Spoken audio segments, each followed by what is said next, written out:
Hey guys, it's Grace. It's almost Valentine's Day, which means that you might be running out to your local grocery store or your pharmacy and grabbing one of these, a box of chocolates for your significant other. And let me tell you, this thing is like $5.99 and it's got all these flavors that I could care less about. It's kind of like waxy in texture and it's just no good.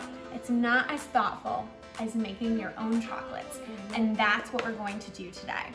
And what's great about making your own truffles is you can customize them to exactly what your loved one wants and smooth them even more. And it all gets started with really, really good quality chocolate.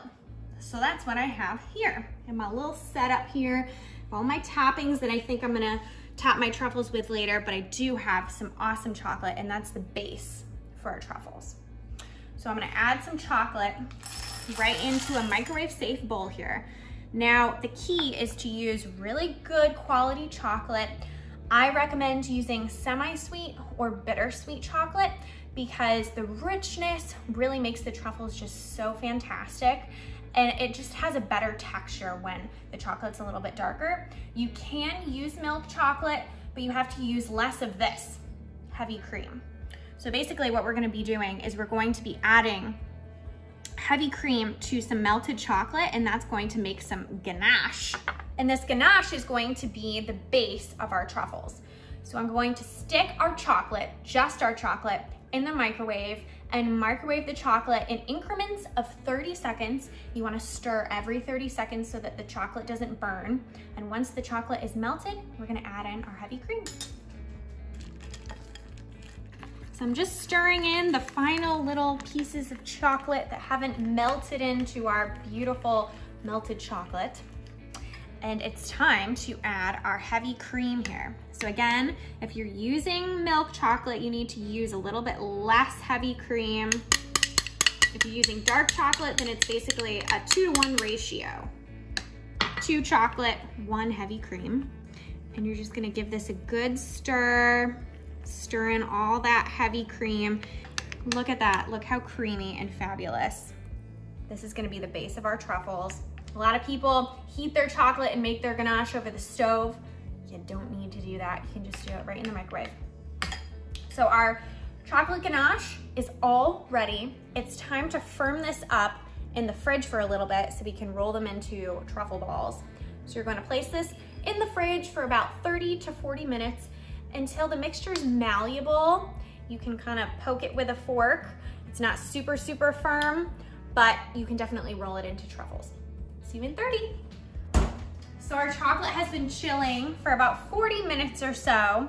And you can see on the outside, it's a lot harder than on the inside, but that's just how the fridge chills things. I don't really know why, but we'll work with it. It's the perfect consistency. I'm gonna take a tablespoon here, and this is about the size that I like my truffles. You can do them bigger if you want, smaller if you want, but I like this size.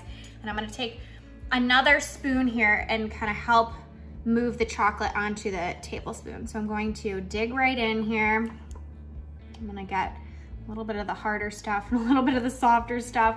And I'm gonna brush off some of the extra chocolate, and then I'm gonna scoop the chocolate with my spoon. And then I'm gonna grab it. You may wanna run your hands under cold water because that'll help really mold the truffles, but you're just going to make a nice little truffle shape. It's okay if they're not perfect. And then I'm gonna put them on a plate and we're gonna stick them back in the fridge after I've done all of them.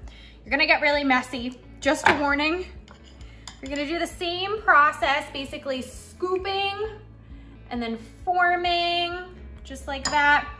And then scooping out and then getting your hands messy and molding them. I like to do this when it's really, really soft. You can do it when it's a little bit harder, but I think it's easier to do it this way. And then I'm gonna put it on our plate.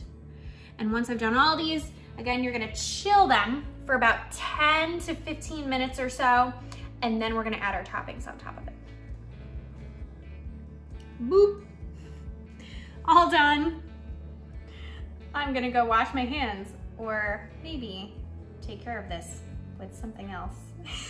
So we're back with our truffles. They were just chilling so that they're a little bit harder here and they'll be easier to roll and not so ooey gooey. And I have my topping bar here. Now, of course, you can use whatever toppings you want, but here are some of my favorites.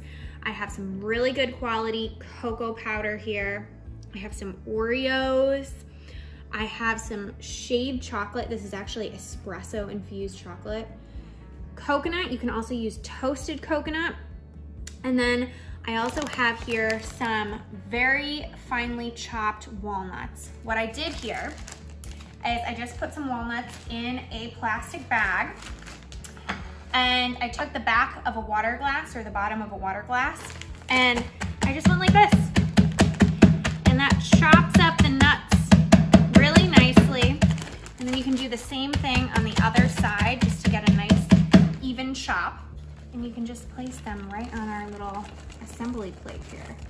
And they're nice and chopped and perfect. And finally, I have some raspberry jam here.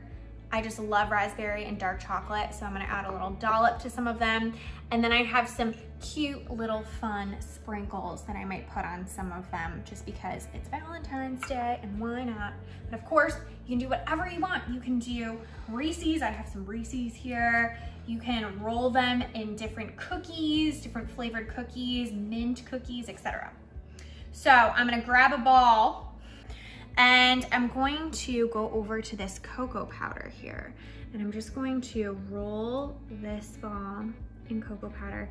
Now again, what I just love about these is I don't really roll them to look perfectly round. You can do that if you want. You can kind of mold them. But I just think it looks so fun and pretty when it's like authentic and just homemade. And then I'm gonna add a few little sprinkles right on the top here. Perfect, and there's our first truffle. So then I'm gonna take another ball and I'm gonna go right for the coconut. Again, you can toast this in a pan so that the coconut gets nice and toasty and fabulous. You don't need any oil in a pan, just toast it until it's golden brown. And with the coconut, you kind of need to push the coconut right into the chocolate so that it sticks. It's not like cocoa powder that just sticks naturally. So this truffle looks just so good. Totally my thing. I also have a little thing of water here that I like to rinse my hands off in between, just so I don't mix ingredients. And then I'm gonna take another truffle, and I have here some shaved chocolate. I wanted to show you guys how I shave this. So basically I have my chocolate bar here, whatever chocolate you like. This is my espresso chocolate. And I just used a vegetable peeler and it makes fine little shavings of chocolate. Look how simple that is. So with this truffle, same thing. You just coat it. This sticks nicely, actually. Oh, my mom would love this truffle. I have to bring some to her. I'm gonna put that right on our sheet. And then I'm gonna do a final one for you, rinse those hands off. And that is raspberry jam. And my fiance wanted this one. So I'm gonna take a spoon. I have my favorite raspberry jam. You wanna try to get some of the liquid out of it, just kind of drain it on a spoon. And we're not stuffing these, we're just going to do a beautiful little dollop right on the top. How fun. And then when you bite it, talk about a good bite. So I'm gonna keep rolling these, doing different combinations, having fun with it, and then it's time to try. So you can see my fiance helped assemble some of these. It was just, whoa, anything in sight, mix it all together. So I have my cute little chocolate box here, and I actually am just gonna take out the chocolates that I got from the store. And this is what I love to do. I like to use this as the base to make an actual homemade chocolate box. So I can add in, you know, one of each just to make it look super fun and festive. Oh, one is a little large. But you can just assemble and it makes it just such a pretty little homemade chocolate box. But it is time for me to try. I'm going for a raspberry, which is very out of character, by the way. Usually I would go all chocolate, but I could go for this. It's time.